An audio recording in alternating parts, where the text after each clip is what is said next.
Yes guys, welcome back to VIPER Reacts. Today we are doing something totally different. We are not reacting to a Sidemen video, whether that be a Sidemen Sunday or a gaming video on the second channel. It's literally, we are just going to be reacting to something that I've wanted to react to a lot, but not knowing how to do this because it's very one of them things where, you know, it's kind of distressing and to some people. So if things do distress you and all that, please do click off. This will really distress people, so I'm going to see how I react to it and all this. As you can see, it is called Dr. Insanity. It is a crime documentary channel where it's just police incidents promoting transparency and public safety. Again, I will try and blank out or blur anything that needs to be blurred. Hopefully you don't need to, but hopefully this YouTube channel, Dr. Insanity, is really along the guidelines of, you know, YouTube and blurring stuff out. So the video we're going to be watching today is an abandoned car leads cops to serial killer's body dump. Now, again, like I say, if you are squeamish or anything like that, anything distresses you very quickly or anything, please do click off the video. If you do enjoy this type, please do stay. Turn the post notifications on when I do post so you get notified. Hit the like button and subscribe if you are new.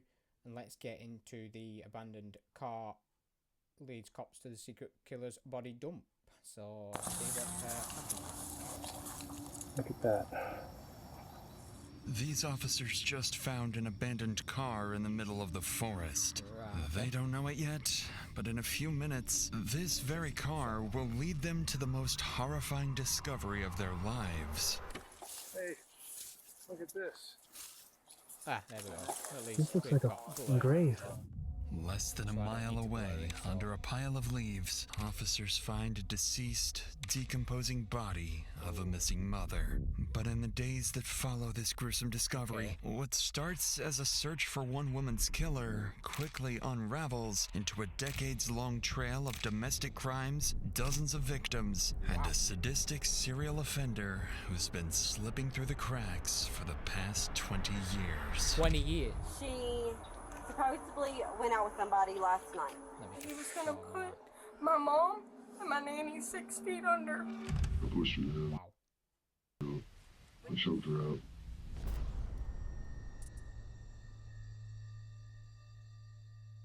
Real footage from law enforcement. NRV Communications, Frazier. Yes, I was wondering if I can have a deputy come down and talk to me. My best friend is missing. The last communication was through text to her boss stating she was on her way to work. She never arrived, and then there's been some crazy text. Approximately 25 minutes after receiving this missing person's 911 call, a Montgomery County Sheriff's deputy is dispatched to speak with the caller regarding the disappearance of her friend, Crystal Hannah. Unknowingly, this officer is on the verge of uncovering a case that will unfold into one of the darkest investigations the town of Elliston has ever seen. So what's going on? Okay, so my best friend, she supposedly went out with somebody last night. Okay.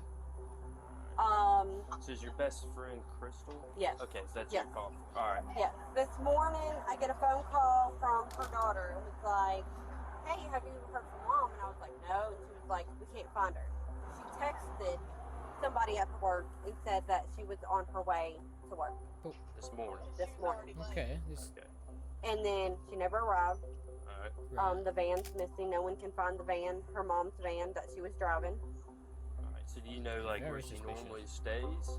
Yeah, she's been staying down here, Callaway and Brake, like that house. At, What worries me is she had an abusive ex. right. Okay.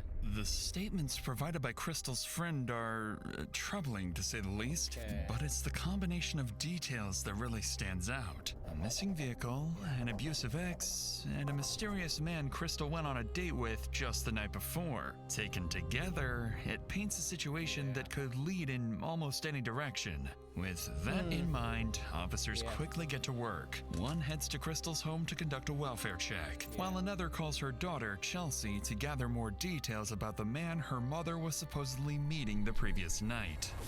Like, I just want her to be home and everything be okay. Yeah, no, I'm sure she's fine. So what time about last night was that last text? Okay, so about last night, she told me at 8:03, she said, "Love you, beautiful," and I said, "Love you, Mom." She said, "I'm probably going out," and then she told me where she would leave the key, and I said, "With who?" And she said, "A guy named Matt, don't say anything," because she didn't want me to let her ex know, because her ex is crazy, and she said, "I may not have service, he lives on 12 o'clock knob."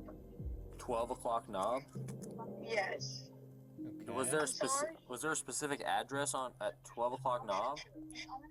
Okay, no, she actually said he lives on 12 o'clock knob, so on that road. What's his first and last name? His name is Matt, and I don't know if he goes by Matt or Matthew, but his name is Matt Thomas. And I would appreciate it, like, as soon as y'all find out something, and if you find her or find out anything about her, please call this number. This is weird. Absolutely. Okay, will do. With Crystal's daughter questioned, officers are now able to attach a name to her mysterious date, Matthew Thomas, who supposedly lives somewhere on 12 o'clock Knob Road. Meanwhile, the officer sent to conduct a welfare check arrives at Crystal's home, but no one answers the door, and her van is missing. Detectives back at the station waste no time and begin calling more of Crystal's family and friends, trying to determine whether there's any chance she may have left voluntarily. That's when they learn that 44-year-old Crystal was somewhat naive, but also kind, trusting, and dependable, which makes the idea that she would suddenly vanish, leaving behind her daughter, 3 sons, and her grandchild without any notice feel extremely unlikely. Very. As the first day of Crystal's disappearance comes to an end, detectives know the first 24 hours are critical. So that night, they stay late, working to track down the man Crystal was supposedly meeting, Matthew Thomas. After digging through records and filtering through multiple people with the same name, they finally get a hold of the right one. But when he picks up the phone, the conversation takes a strange turn. Matthew confirms that he once did live on 12 o'clock Knob Road, but he says he moved out of the state a few years ago and now lives in North Carolina. Matthew also says he has no idea who Crystal Hannah is and claims he never spoke with her, let alone went on a date. These statements leave detectives stunned. Their strongest lead is suddenly over 100 miles away and denying everything. This doesn't sit right with the investigators. So while they begin verifying his alibi, they also start digging into the social media account Crystal had been texting, the one belonging to Matt Thomas. Given the urgency of the case, they file an emergency request for Facebook login records tied to the account. What they receive are IP addresses linked to every recorded login on the account, and none of these logins came back anywhere in the state of North Carolina. Instead, they all originate from the same small Virginia town of Elliston. With this discovery, detectives are left facing an interesting possibility. The man Crystal thought she was talking to may have never been Matthew Thomas at all. It may have been someone impersonating him. Yeah, probably an abusive ex. With that theory in mind, officers request Crystal's phone location data, and when it comes back, it starts to confirm exactly what they feared. Because the final ping from Crystal's phone comes in at 9:50 a.m. on a stretch of road called Peddler Road, just 3 miles away from the home of Crystal's ex-boyfriend, James Hunter Stollard. What makes this discovery even more unsettling is that impersonation like this doesn't just happen in murder cases. It can happen to anyone, because in today's world, your personal data, your name, location, contact info, it's all out there, scattered across the internet, quietly collected and sold by data brokers, often without you ever knowing. I recently searched a friend's name and was shocked at how much came up. Even old photos with his relatives were available online for anyone to find why or you've gotta purchase. watch. These data brokers I've rely gotta on watch. one thing, that you won't do anything about it. That you'll keep blindly accepting terms and conditions and using services that collect your data in the background. But with this video's sponsor, Aura, you can fight back. Aura Okay, scans its massive database of data brokers for your info and takes immediate action to get it removed on these data broker sites. Don't need that. By now, it's 1 o'clock in the morning, and detectives decide not to waste any time. Uncertain of what they'll find, they head straight to James's house, hoping Crystal might be there, or at the very least, that James knows something about her disappearance and the mysterious date she had the night before. But as the detectives arrive, they approach the house with unusual caution, almost as if they've already learned enough about James to know he's this abusive, situation so- could turn dangerous. They're gonna approach very cautiously, aren't they? All in happy as life. Hey, Hi. James. Yes, sir. Hey, it's Deputy Kuzma with Montgomery County Sheriff's Office. How you doing tonight? How you doing, Good. James?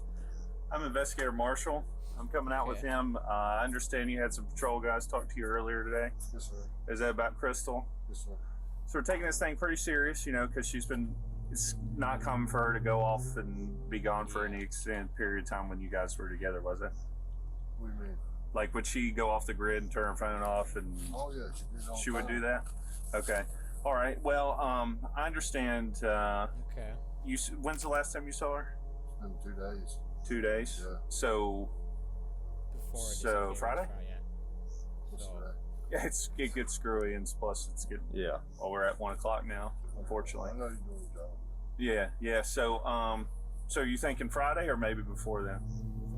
Friday. So, does that sound right? Did brought she me drive some- up here? She brought me some groceries with Mom and her dad. They met me at the end of the driveway. When she went to kiss me, she went to kiss me. Okay. So I don't think she's talking to somebody else. I don't know. Did she ever give you any inclination where she might go or anything? Okay. All right. Well, I want to show you this real quick because I'm up front with everyone, okay? When I'm doing this stuff, just because I want to figure out stuff Okay. and move on so we don't waste anybody's time to figure it all out. So this yellow dot to your house, right? Right here. This is a cell phone tower on Peddler, okay? yeah. So I did an emergency ping on her cell phone, which is now, turned off. And she was here. It was 3 point. So I got this box here, and what it says is it was west 3.1 miles from here. So I put this box so it's easy to see, and exactly 3.1 miles to your house here. She was here this morning. 24 hours. This morning at 9 o'clock. So not 24 hours. Yesterday was the last time I've seen her, I guess. When was that? So it was yesterday, not 2 days ago. What's today? Monday. Today's technically Monday right now. So yesterday was Sunday. Uh-huh. One of those days. Okay. This does Well, not this is add not up. 2 days ago. This is yet Sunday This does morning. not add up. You get what I'm saying? It's not adding up. Yeah.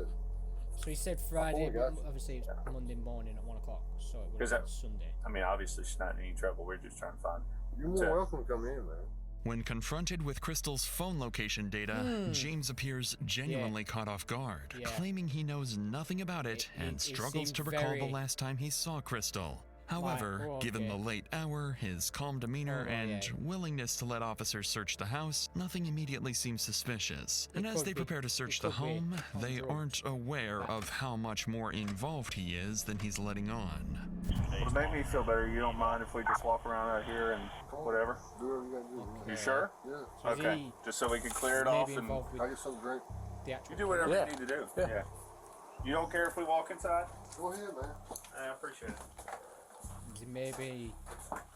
Did she end up moving out? She left her stuff. She ain't moved yet. You cool if we Yeah. turn these lights on? Yeah, go ahead, man. Thanks. This is very weird. Yeah.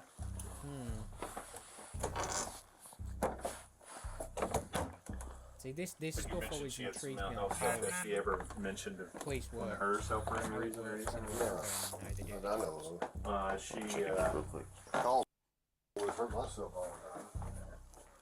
Has she slept here in the last week? A couple days before she brought groceries, she came here for that reason. And she came a couple days ago for groceries, and then yesterday. What was yesterday's reason? I don't know. Okay. Definitely. Like you didn't see her.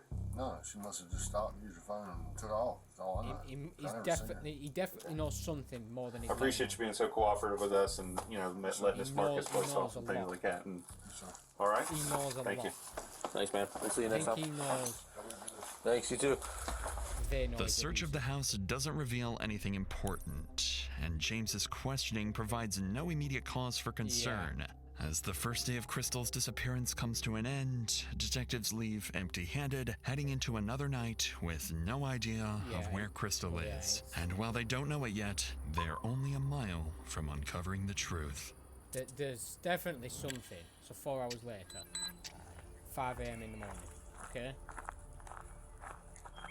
It's 5 a.m., and Officer Richard just arrived to investigate a call about an abandoned car found in the middle of the forest. At first glance, it doesn't seem unusual. Vehicles are often dumped in remote areas after being stolen or used in other crimes. But this time will be different, because they're about to find exactly where Crystal had been all this time. That's okay. So that's Crystal's van. So, okay. I just ran the number plate, and it comes back to the missing woman from yesterday, Crystal Hannah. Let's not touch anything for now. We should call for backup. Yeah. Upon running the license plates of the car, officers realize this isn't just a simple case of an abandoned vehicle, because this very car belongs to no one else but to Crystal Hannah. Detectives and backup units are called in to secure the area and search for any sign of Crystal. They split into groups, looking for any indication of where she might have gone. That's when two officers notice blood stains on the leaves not far from the car, and just beside them, drag marks in the ground. Without hesitation, they follow them. Wow. Hey, look at this. But if they're already decomposing, they've got to be in there for. I don't know how long it takes for a body to decompose. 1050R. I think we found the missing 2 days? woman. Maybe 5. This looks like a fucking grave. Just 100 yards from Crystal's car, officers stumble upon something deeply unsettling. A small steep made with leaves, with a rock and a couple of flowers set on top of it. A forensic team is called in immediately, and as they begin uncovering the leaves, they're prepared for the worst.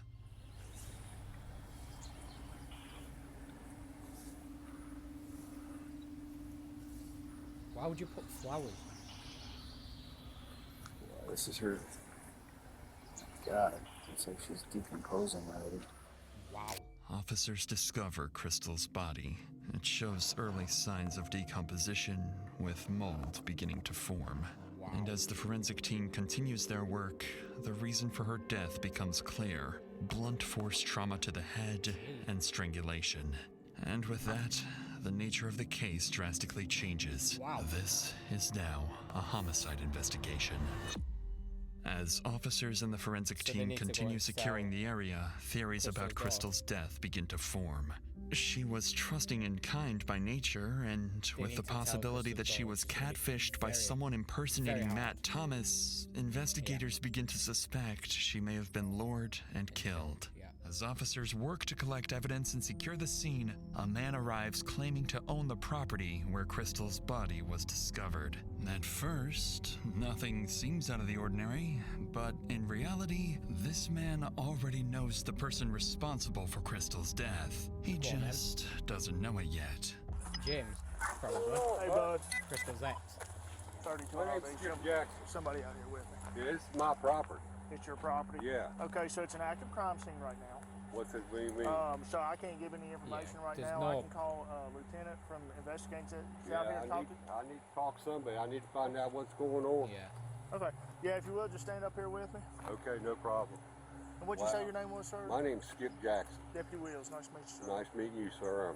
Appreciate everything you guys do. Yes, sir. At least he's The initial conversation with the property owner doesn't raise any suspicions, but unknowingly, detectives have just spoken to James's stepfather. This will soon give James an unexpected advantage, allowing him to adjust the way detectives see his involvement in Crystal's murder. But before any of that happens, the news about the dreadful discovery reaches Crystal's family. Even so, investigators still need to speak with Crystal's daughter and anyone who might have insight into who could want Crystal dead. So they arrange an interview with Crystal's devastated family, where they will soon learn of the threats Crystal and her family have been receiving for months. So, my name's Jeff. I'm an investigator. I've been working with Investigator Marshall. I talked to you last night. So, I know you got a lot going on right now. I know you're incredibly upset and feel a big It's this loss. shit that angers me. So if you want to talk now and you feel like you can, that's fine. I feel it's necessary If to you get want it to out wait, of the way that's now. fine. Or if you want to talk now and there's more later, that's fine too. She's so what can you tell us? I can tell you about how toxic he was and the things he did to my mom that could have led to the anger that possibly could have killed her. Okay. What type of things did you see? Did you know?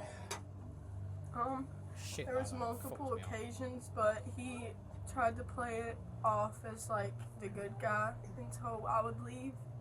But there's pictures, and I was in the hospital for proof too that he beat her till she was almost dead.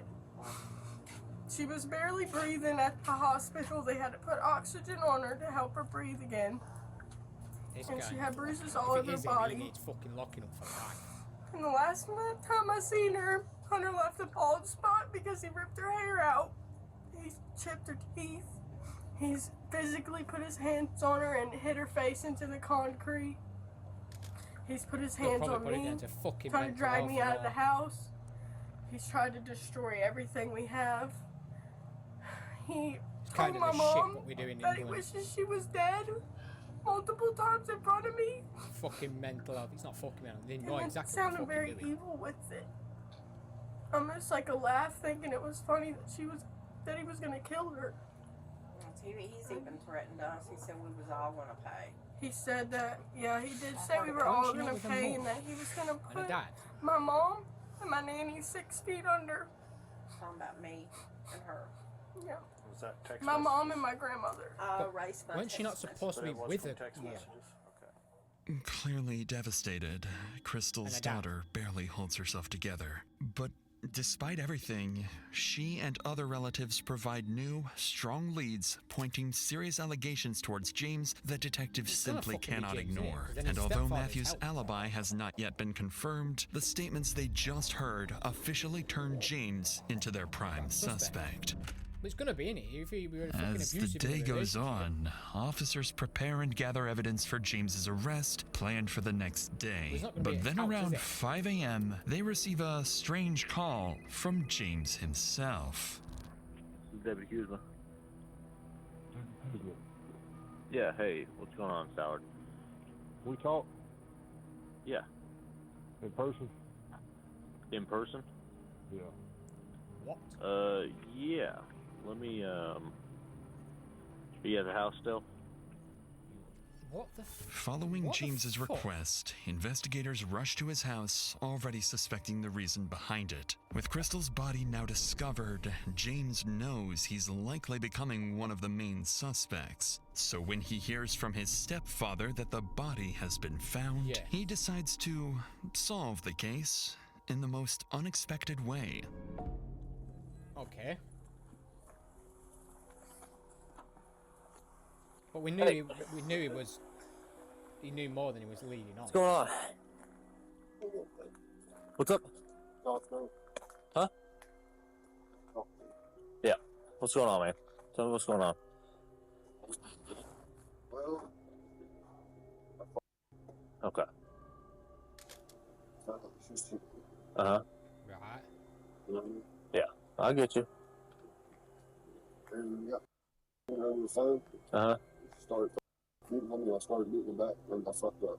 Bollocks. She started beating you. You fucking bullshit. Okay. Bullshit. What'd you do? Bullshit. Yeah. That's all right. Just be honest She with was me. talking to 5 months. Uh-huh. Bullshit. Okay. She was fending for a fucking life. January. Mm-hmm. I don't know. Okay. I couldn't get to her since Yep. I could. Where's she at now? She's dead, man. Out of nowhere, James confesses to killing Crystal. Whatever detectives were expecting to hear, it probably wasn't an outright confession, especially after he had successfully deceived them the day before. To investigators, it appears as if James's guilt and remorse have finally caught up to him, pushing him to confess to the murder. However, this will soon turn out to be a part of his new strategy, one meant to minimize the weight of his crime and gain empathy with a single goal: shifting blame and reducing his charges to the minimum, something investigators will soon discover he has managed to accomplish many times before. For now, though, James is detained and placed in the back of a patrol car before being transported to the local police department for a formal interrogation. But before questioning begins, the lead detective takes time to prepare. He finds out that James's history of domestic abuse dates as far back as 2004. Over the years, he's been involved in multiple cases involving girlfriends, including felonious assaults, aggravated malicious wounding, and repeated violent behavior. In 2013, James even assaulted his own mother during an argument over a chainsaw, calling her slurs before knocking her to the ground and forcing her face into the dirt. A few years later, he got into a confrontation with Crystal's daughter and managed to manipulate the situation so thoroughly that he was documented as the victim in the police report. Repeatedly facing only minor repercussions despite the severity of these incidents, it becomes clear that James is a skilled manipulator and that his relationships are defined by control and abuse. That impression only deepens when detectives speak with Crystal's co-workers, and it becomes clear that Crystal was no exception. By now, the detective understands exactly who he's dealing with: a highly manipulative, violent man with a documented history of abuse and a pattern of evading accountability. It fucking pisses me off. Basically what I'm doing, or what we're doing here, is just having a conversation with you to kind of figure out what happened, and kind of, you know, sort of your explanation of how things went about. She came and she made love to me and loved on me and stuff, and then when I got her phone, she started acting belligerent. Okay. Now, is this Saturday morning, or is this some other time, or? Yeah. Okay. And she started acting belligerent, and I got on her fucking messenger, and she got violent and shit. I got violent with her too, and it hurt me. I ended up hurting her. Well, we'd never know her side of the story because she's dead. I knew she'd be looking cheating on me. I don't get how she was cheating on you, you thick fuck, if you weren't together. Nobody told me. If you weren't together, she's not fucking cheating, you fucking Being idiot. with somebody for 10 years and finding out that they're messing put a ring around on her on you. finger in January, and she Fuck left off. for 2 months. Fuck off, man. And come back, and then left, and come back, and left, and come back, and left, and she left her shit there. Like, her stuff's been in my house the whole time she's been gone. I've had nothing but her in my house. You know, I didn't even want to go in my house. Yeah. You know what I mean? Well, fuck off. Just fuck off. I probably lost 50 pounds. Fuck off. It's the worst hurt I've ever had in my life, man. The supposedly fucking person you love. Yeah. Hurt I've ever You're had gonna in my put life. fucking ring I on her loved her finger in with January everything and I then had killed in her. me. And it's like She thought she was cheating on you. it's like I was loving the floor or something. Bruv, I don't understand. you weren't even together. I done everything I could. I even put her name across the side of my fucking head. Just to get her to fucking pisses me the off. worst This. hurt in the world, man. What kind of relationship did y'all have most of the time? It was very toxic. But I ain't never loved somebody as much as I loved her. You know what I mean? I don't understand it. Like, she could say to do the worst shit. She's hit me with a car. She'd say the worst shit to me in the world. And I wonder why she hit you with a car, you fucking pump prick. blood for her. You know what I mean? I don't understand it. like she put a curse on me. Fuck or off. something. I don't know. I mean, our love was the strongest love I've ever seen. But the fucking pull the other one, you fucking bellend. Were awful. Just as detectives anticipated, James tries to cast himself as the victim. Yo, But as unfortunately fucking for him, always. detectives have already done their homework and know exactly who they're dealing with. So they stay calm and act understanding. Because what matters most now is getting James to provide as many details as possible about the day of Crystal's death. However, while investigators prepared for more manipulation attempts, James is about to do the exact opposite. What, and tell the truth? And we appreciate you being cooperative and is he going to tell you bullshit? So as that's going on, and you've referenced a few times of, you know, you said you hit her, right? Right, okay. Was that with a open hand, closed fist, with something? Okay. Do you have anything in your fist? No. Okay. Was it? Do you know if it was your right or left hand or? Right. Okay. Yeah. After you hit her, she said she was. I don't know what she said. I was so blind, man. Okay. Yeah, because you were fucking probably on drugs. I'm trying. Hey, take your time. It was a lot of fun. Her yelling like, give me my phone, give me my phone, give me my phone. Ah, okay. Give me my phone. I still had the phone when I hear you know exactly she still was acting fucking like trying to at me and all this other fucking. All she was worried about was the phone. She didn't even find what on it. Good. Because you're an ex-boyfriend, you thick twat. I pushed her down and beat her up. After you hit her the first time, pushed her down? Would you say like tackled her or just grabbed her and threw her down? Threw her down. Okay. Then what happened next? I would not jump be able on top to be of her, a or police officer. what happened next? I choked her out. Then what happened next? And then I moved her where she was at. Okay. So your stepfather covered her up. He's gonna be. What'd you use to cover her up? Leaves and sticks. I hate shit like this because it really pisses me off. Okay. And he probably only get a light sentence. He'll probably only get a light sentence. So I did love her. Yeah.